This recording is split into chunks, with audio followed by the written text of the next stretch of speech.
Bonjour à tous, toujours au Squash Club Lille Rousse.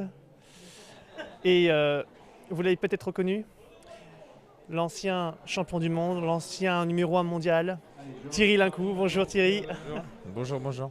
Malheureusement retraité. Il fallait que ça s'arrête à un moment donné, hein.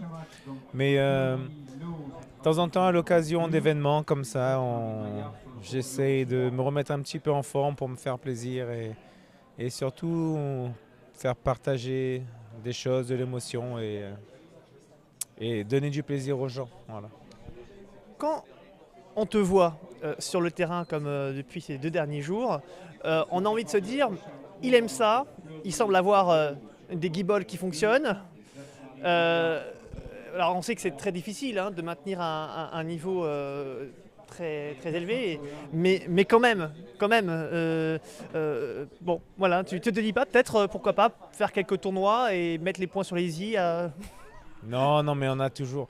Tu sais, moi j'ai tourné la page et j'ai aucun regret durant ma carrière. Si c'était à refaire, hein, je ferais pareil, venant comme ici du Nil. Tu vois, je viens aussi du Nil et je trouve que c'était quand même pas mal d'avoir accompli, tu vois, un certain nombre de choses étant insulaire et éloigné et retiré un peu de, tu vois. Mais bon, aucun regret aujourd'hui.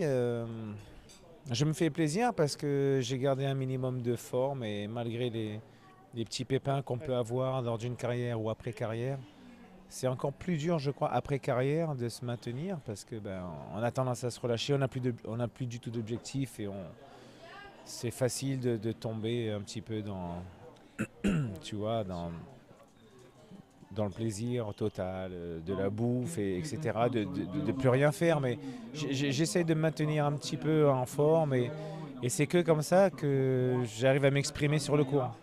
Oui, d'ailleurs, on a pu le voir hier. Bon, monsieur est toujours là, clairement. Et compétiteur un petit peu quand même. Bon, tu as envie de jouer, mais bon. Ah, c'est ça, j'ai toujours été. Ça se vend là, son lapin, hein, l'agnac, je pense que c'est vraiment ancré. Voilà, et puis j'ai été élevé là-dedans, dans cette culture-là, et aujourd'hui c'est une façon de montrer, parce que j'ai amené, on fait un camp, on fait un stage aussi, c'est une façon de montrer à nos étudiants, à nos élèves que bon, il faut avoir un certain état d'esprit, hein, une détermination dans ce qu'on veut, dans ce qu'on veut accomplir. Et je pense que c'est bien que je fasse une petite démonstration aussi, tu vois, pour qu'ils se rendent compte que ah oui, c'est ça qu'il voulait dire, machin. Oui. Tiens, ça tombe bien. Parce qu'on a vu que quelques jeunes parfois se rebellaient un petit peu, te taquiner. Ouh là là. Ok, et hop, derrière, tu remets les choses. Hein. Ouais, ouais, donc j'ai joué avec voilà, des jeunes, et puis même le fait qu'ils me regardent, tu vois, là je pense on est 25, tu vois, stagiaires, et je les vois à chaque fois, tu vois, lors de mes matchs, et je me dis, bon, bah allez, pour eux aussi, tu vois, il faut que je donne le bon exemple. Donc, c'est une source de motivation aussi, tu vois. Tu parlais tout à l'heure pour débuter qu'il s'agit d'un endroit un peu particulier, un peu spécial. En quoi cet événement sort de l'ordinaire pour toi? Alors, il me semble qu'on est venu ici la première fois, il me semble que c'était en l'an 2000, lors d'un tournoi, peut-être avant même, mais en l'an 2000, Jean-Louis avait organisé donc, le premier tournoi avec une salle entièrement vitrée sur la place de l'île Rousse. Et c'était à cette occasion-là qu'on avait été invité avec Paul d'ailleurs, Renan, donc tu sais, il y a bientôt 20 ans. Euh, et depuis ce jour-là, on venait régulièrement, quasiment tous les ans, et retrouver cette famille parce que un accueil incroyable, voilà les installations super sympas et très pratiques. Et puis ouais, le village et tout, la région nous a séduits. Et puis les gens, et on se sent tellement bien. Voilà. Allez, on va parler un petit peu de toi, de ce que tu fais aujourd'hui sur la partie squash. Et puis voilà, tu as des groupes de jeunes, on a pu les voir, qui ne sont pas forcément français, puisque tu t'entraînes, enfin tu as un certain nombre, tu as toutes les nationalités finalement, en tout cas beaucoup. Tu peux nous faire un petit topo par rapport à ça? Voilà, donc là, ça fait quelques années qu'on met en place ce stage un peu international. Euh, Et c'est l'occasion pour moi qui vis maintenant à Boston de retrouver mes collègues, et mes potes du circuit et mes partenaires d'entraînement, tu vois, pour se retrouver, échanger. Et c'est génial, c'est très enrichissant d'un point de vue personnel, mais aussi au niveau de son boulot, de son travail, de se remettre des fois un petit peu en question et tout, et de faire part voilà, de nos expériences d'entraîneur. Tu vois, c'est un chapitre différent. Et je pense que là, on a plusieurs stagiaires. Donc moi, j'en ai amené 8 des États-Unis, et puis Colombie, etc., de partout aux États-Unis. Et là, on a avec beaucoup de Français aussi et des gens d'Île-Rousse. Tu vois, donc c'est ce mélange qui est super. Je pense que c'est vachement enrichissant pour tout le monde, d'un point de vue culturel, même de jeu et de connaissances. Et je pense qu'on le fait aussi pour Paul Sibéras qui est quand même à l'origine de cette belle aventure pour tout le monde, hein. Et voilà, c'est pour lui qu'on essaye voilà, de maintenir le lien espérons-le, de faire ça, de faire exister cette démarche, comme il dit si bien, dans le temps, dans l'avenir. Justement, en parlant de ça, j'ai envie de parler également des jeunes que vous entraînez d'ailleurs. Et est-ce qu'il y a des joueurs, des petites pépites ou des joueurs, tu te dis tiens, à son âge, j'étais peut-être pas aussi bon, ou en tout cas, il me manquait peut-être ça et lui, il l'a. Est-ce que justement, on peut dire parmi nous, il y a peut-être quelques jeunes qu'on pourra voir plus tard sur le circuit international de squash? Ouais, j'ai vu des super. J'ai été surpris par au moins ouais, 3 ou 4 jeunes qui ont entre 12 et 13 ans, qui sont déjà dans les meilleurs en France, tu vois. Et c'est vrai qu'il y a vraiment un petit quelque chose, et c'est d'ailleurs très très bien, c'est que je sais pas s'il faut comparer toutes les générations et tout, mais ils ont déjà pigé pas mal de choses. Et c'est justement là où nous, c'est là où on agit, ou c'est là où c'est vachement intéressant, c'est qu'il faut qu'ils gagnent du temps, quoi. Il faut qu'ils gagnent du temps, ouais.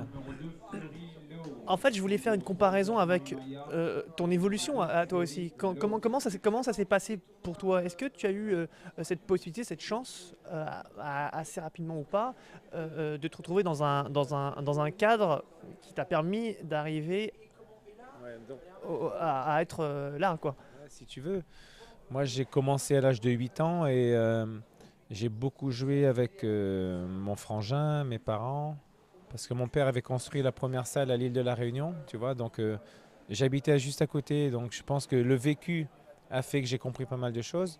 Après, j'ai eu un premier entraîneur, puis un second, euh, puis à l'âge de 14 ans, ça commençait à être un peu plus sérieux, tu vois. Mais c'est vrai on n'avait pas les connaissances qu'on a aujourd'hui, donc tu vois, 14 ans, ça devenait vraiment assez structuré, assez bien pensé. Avant, c'était très bien aussi, hein, mais c'était les fondamentaux, tu vois, avec Ludovic Bassora et Bernard Barabé, tu vois, ce qui m'ont amené vraiment champion de France, donc c'était super. Mais maintenant, c'est vrai que les choses évoluent et tout, on a d'autres connaissances, il y a un vécu, une expérience. Et c'est vrai que ces jeunes-là avec qui on travaille aujourd'hui, ils bénéficient de ça depuis peut-être l'âge de 8 ans ou 10 ans, tu vois. Donc ils gagnent du temps, c'est ça qui est génial. Après, chacun de nous, on s'est construit un peu de façon différente. Moi, ça m'a obligé aussi, étant donné que j'étais un peu isolé à La Réunion, ça m'a obligé à me remettre en question, de comprendre vraiment enfin, comprendre comment progresser, comment mieux jouer, comment faire des meilleures balles, des meilleurs coups. Voilà, j'avais pas cette chance aussi, tu vois, d'avoir un entraîneur avec moi au quotidien, ou tu vois, qui habitait là à 14 ans. Comme je t'ai dit, j'ai commencé à travailler avec Paul et Franck, mais c'était à distance parce qu'ils habitaient en métropole, donc, et moi j'étais à La Réunion. Donc ça jusqu'à 17-18 ans, avant que je déménage donc sur Paris à l'INSEP. Donc tu vois, À pendant quel âge à l'INSEP? 17 ans et demi, quoi, après mon bac. Donc c'est vrai que je suis resté à La Réunion voilà, jusqu'à ma terminale, fin de terminale. Et puis je me déplaçais comme des gens sur une île, quoi. Il faut prendre l'avion, il faut se déplacer, ça coûte de l'argent, tu sais. Donc j'avais pas beaucoup d'expérience de confrontation. Mais par contre, j'ai bien travaillé. Oui. J'ai bien travaillé, j'ai eu le temps, j'avais les conditions voilà, pour faire ma préparation physique, Tu t'es bien rattrapé ensuite. voilà, pour faire mes gammes seules. Et j'avais, à partir de 14 ans, un programme super précis. Et finalement, au lieu de prendre du retard, je pense que je me suis avancé par rapport aux autres. Parce On que a gagné ailleurs, peut-être. ouais, je l'ai gagné ailleurs en construisant une super base et des fondations qui m'ont permis après voilà, de littéralement exploser une fois que je suis arrivé en France. À ma dernière année jeune, je fais numéro 1 européen et troisième au championnat du monde junior. Donc c'était, voilà, on n'a pas perdu notre temps. Bon, bah sur ce, Même sur une île, tu vois, c'est possible. bon. Ouais. Ah bon, après, je pense qu'il faut avoir un petit peu de, on va dire, j'allais dire de dons. Je sais pas. En tout cas, il faut avoir des facilités. Il faut avoir des alliés. Il faut avoir là, une tête aussi. Il faut avoir une tête. Voilà, il faut que là-haut ça suive aussi, hein, puisque quand on est un petit peu isolé entre guillemets, si on n'a pas la tête, on peut pas faire grand-chose là pour le coup, même avec tout le don du monde. Et puis à La Réunion, c'est une île tropicale et tout, les gens sont dehors toute l'année, hein, ils sont à la plage, ils font autre chose, ils font des sports d'extérieur. C'est un peu un ovni finalement. Un ovni, ouais, j'étais pas trop en boîte de nuit, tu sais, bon, ouais. La boîte de nuit, c'était la terrain squash. Ils jouaient de la guitare sur la plage et moi, non. Tu jouais de la guitare dans un sur un terrain de squash avec ta raquette de squash, c'est ça? Ça fait ça avec mes cordes de squash. Mais bon, j'étais vachement déterminé et puis j'étais amoureux de ce sport, quoi. C'est tout, hein. D'accord. Je suis tombé dedans, j'étais amoureux, passionné de ce sport. Et comme je disais, ouais, que j'avais pas de référent vraiment au niveau même de magazines, de vidéos YouTube, de tutoriels, il y avait que dalle. Donc, bon, c'était quand même pas mal, tu vois, avec cette démarche, tu vois, déjà de l'époque, qui m'a construit. Et là, ça a évolué et tout, mais je pense qu'on a prouvé que ça avait du bon quand même. Ouais. Eh bien, écoute, Thierry, merci beaucoup pour cette interview très intéressante. Et puis, c'est un message aussi à tous les jeunes, hein. C'est pas parce que on n'a pas forcément tout ce qu'il faut là où il faut autour de soi qu'on ne peut pas aller au bout, comme on dit, hein. C'est ça. Donc, le chemin, ouais, le chemin est long. Il faut le tracer. Des fois, la voie est déjà tracée, donc c'est bien. C'est peut-être un peu plus facile, mais l'essentiel, ouais, c'est d'y arriver. Et puis, faut essayer, quoi. Il y aura des hauts et des bas, mais ouais.